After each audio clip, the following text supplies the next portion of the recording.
gun on the...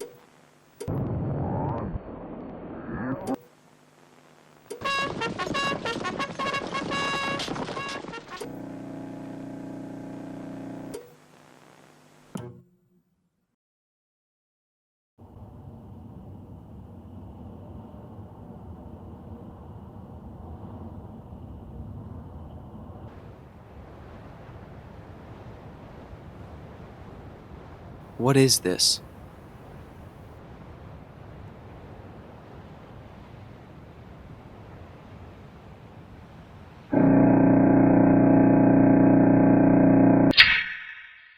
Personally, I am more terrified of heat than cold.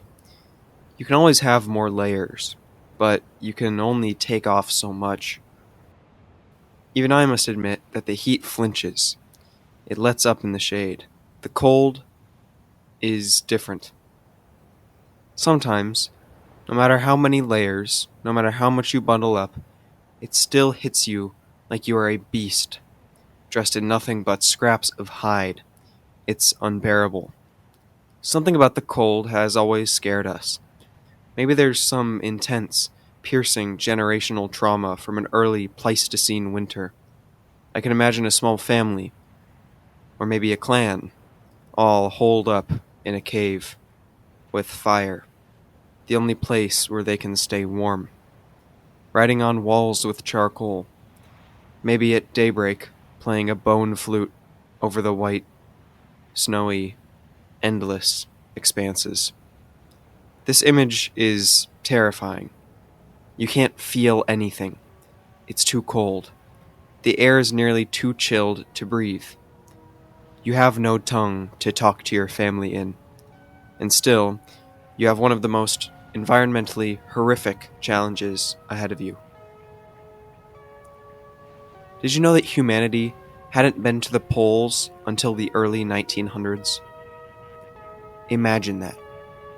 Imagine Arctic life.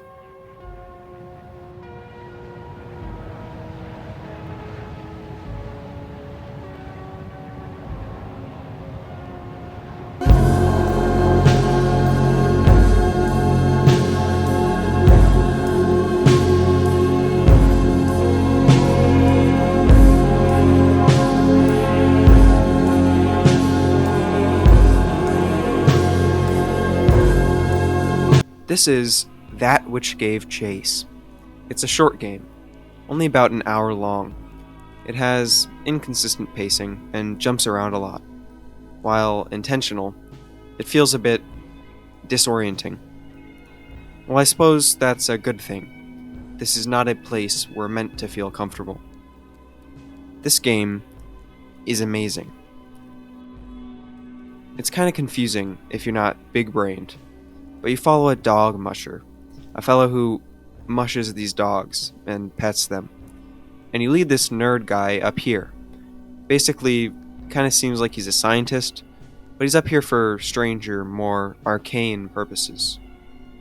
The first half of the game consists of these small sections where you pretty much just game. It's the primary gameplay loop. You become accustomed to the breathtakingly lethal views and the dogs. But around the halfway point, something very strange happens.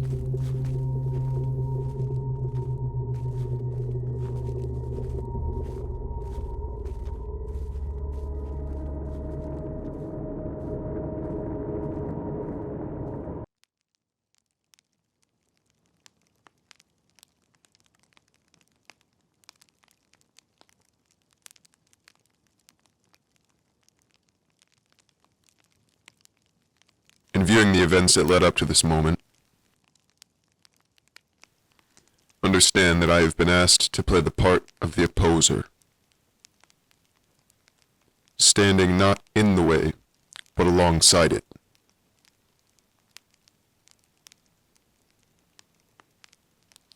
Who, by ingesting poison, let rot set in and replaced old flesh with new.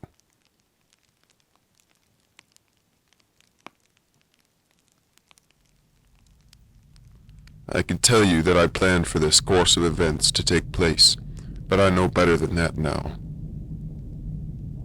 Not unlike you, I'm a victim of circumstance.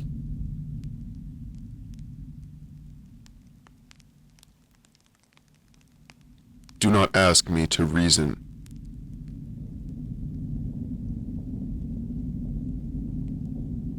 The reasoning of your own mind may be as impenetrable to you as the reasoning of others.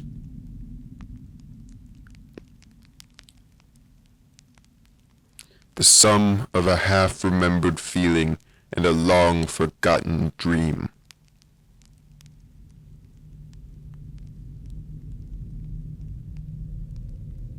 To you, I was a hand in the dark. A stranger stood waiting in a forest. I took you in, tread the path you followed so effortlessly. Now, just as I brought you here, you will bring me out.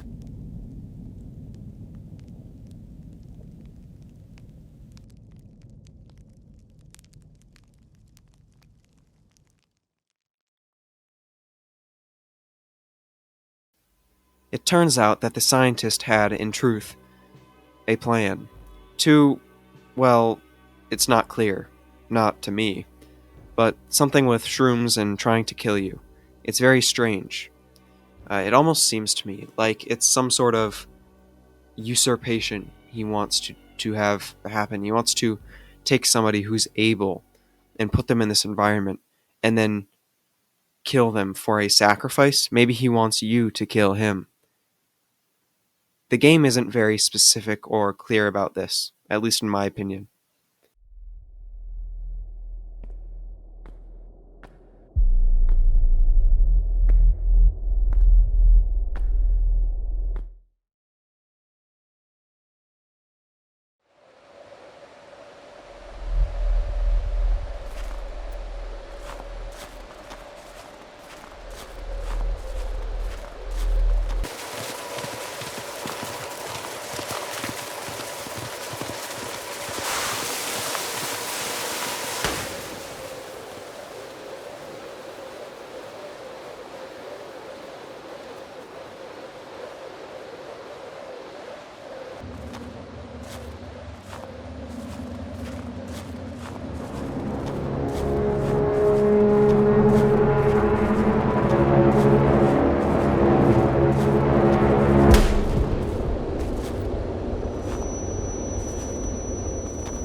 Then, you kill him, because you shroomed harder.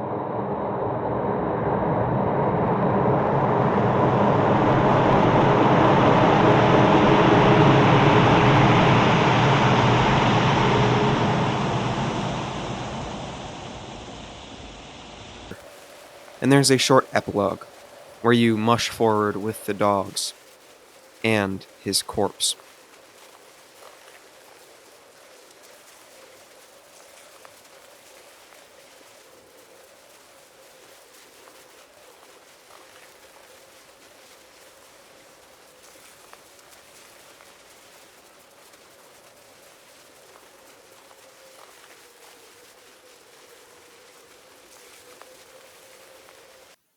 When playing with this game, I'm reminded of the cold's effect on our psyche. I'm reminded of how biting and incessant it is. I'm reminded of how the sun may set for the glistening snow and ice, and not come back strongly for weeks or months. Can you imagine that? Can you imagine days, even a week, a month without the sun?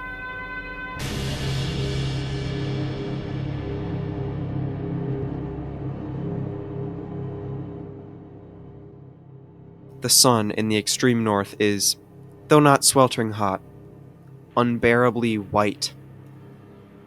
When playing this game, I am infused with an all-encompassing dread that I cannot explain.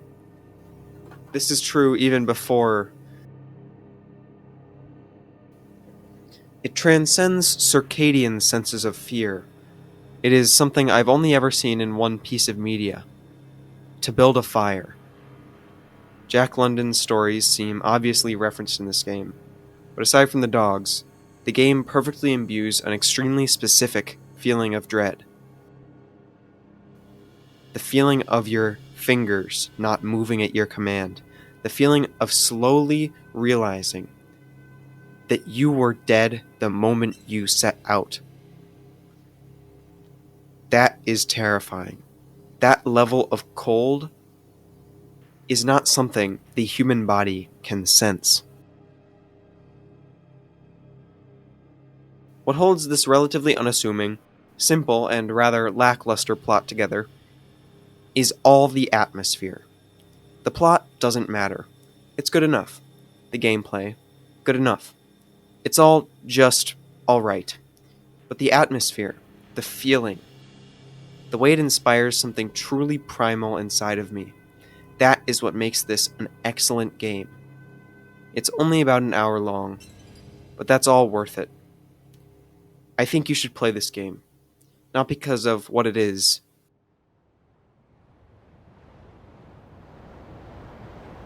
but what it feels like.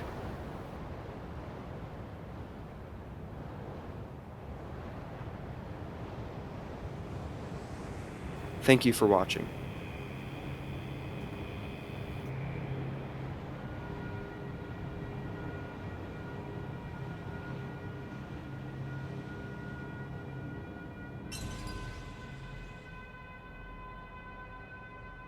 All paths have been revealed to me, yours and mine.